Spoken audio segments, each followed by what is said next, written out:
Hey guys, today I'm back bringing you guys a new video. It's going to be simple Call of Duty Black Ops 3. As I said, this was originally going to be the first video I uploaded to the channel of Call of Duty Black Ops 3. It is a competitive 8 lobby search and destroy on Breach. The first ever search and destroy and the first time I've ever played the map Breach this is. And I really had no idea what I was doing. I literally was just rushing with Smokes and Vesper. Like, Vesper in this game is literally God. The Vesper and the VMP are by far the two best subs in the game. The Pharaohs are close second in my opinion. But the Vesper and the VMP are amazing. My personal favorite is the VMP. I honestly think it's better than the Vesper because it usually kills more consistently. But anyway, yeah, enough about that. Today is going to be my personal opinions on Call of Duty Black Ops 3. What I think about the game, how I think it works, how I think it is competitively, and, you know, am I enjoying playing it? So we'll start off from kind of a, I guess you could say, critical standpoint, and basically the game looks and sounds amazing. The graphics and sound of the game are really cool. All the guns kind of sound, you know, punchy and weighty. Like the Vesper literally sounds like it melts people, which it does.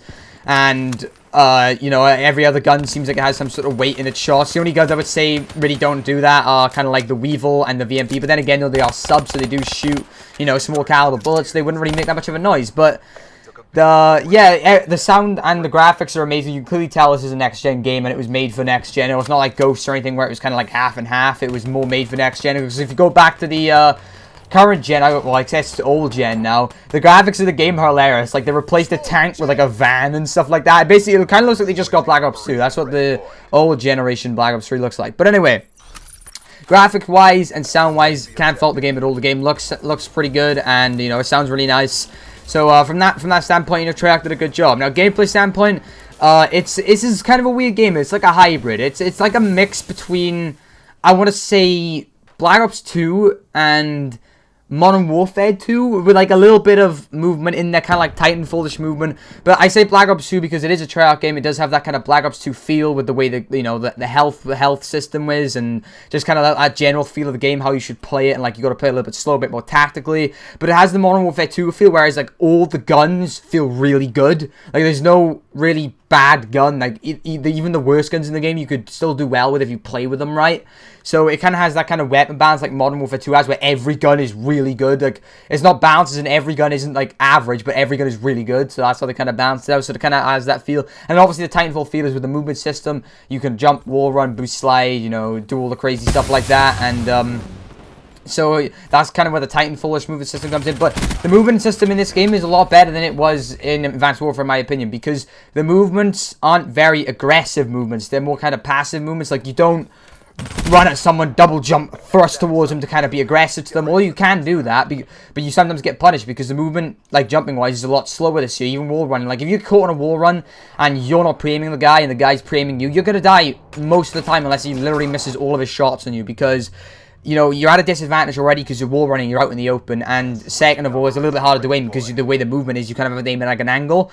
So the movement is more like passive. You kind of use it to get around the place and stuff like that. You can use it aggressively, like you will see sometimes in some of these gameplays I do jump shot people and stuff like that, but, you know, jump shotting is a lot harder in this game. It's a lot slower, and usually you just get melted if you try and jump shot, but you know, that's just the way I've seen it. Like, and by jump shot, guys, I mean double jump shot. I don't mean normal jump shot, because jump shot is still as good as it always has been, but I mean like the jump thrust shot. So, you know, it is still really fun. It's still really fun gameplay mechanics wise. Like, it has that kind of classic Call of Duty feel, that boots on the ground. Like, you know, every gunfight is boots on the ground.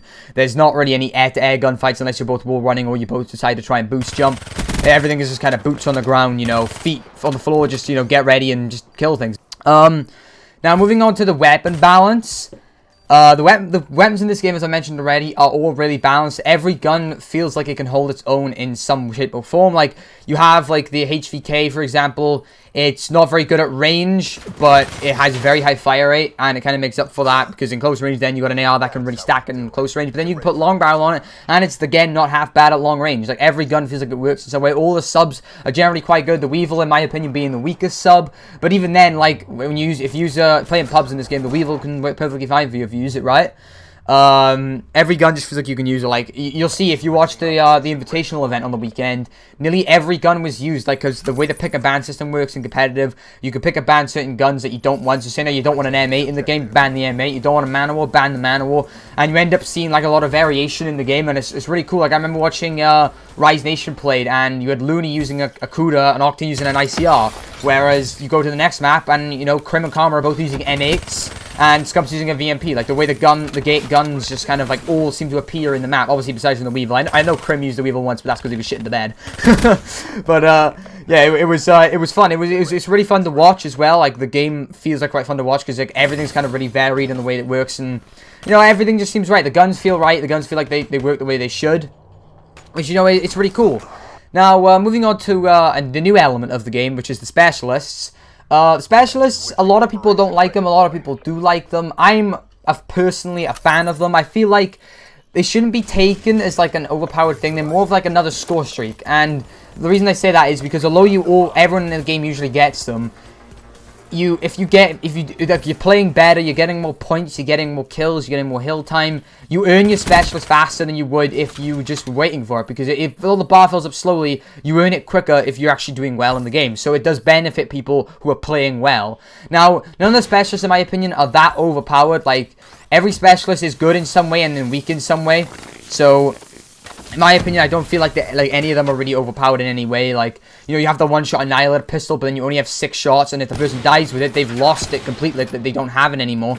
Same with every other type of special weapon, like the flamethrower and stuff like that. Like, everything is balanced in its own way. Like, every like specialist weapon has its downside and stuff. So, I think the specialists work quite well. All the ability ones, like Overcharge and Kinetic Armor, I guess you could say there are a few kind of dodgy ones with ability-wise. Like, Rejack is quite a weird one, where you could basically, you die, you just get back up straight away. Like, if the person is smart and they just pre-aim you, you're basically going to die anyway, because as soon as you stand back up, they're just going to shoot you as soon as you stand back up.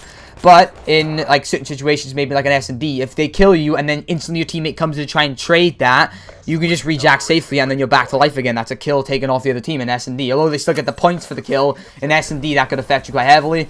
There are a few other ones, like Glitch is another one where you can just teleport back to random places. Like, these abilities are powerful in their own right. Glitch, I feel like, isn't like the most overpowered one. Like, yes, you fly back, but you don't know where you're gonna end up, and you know, you could just end up in front of someone and die straight away.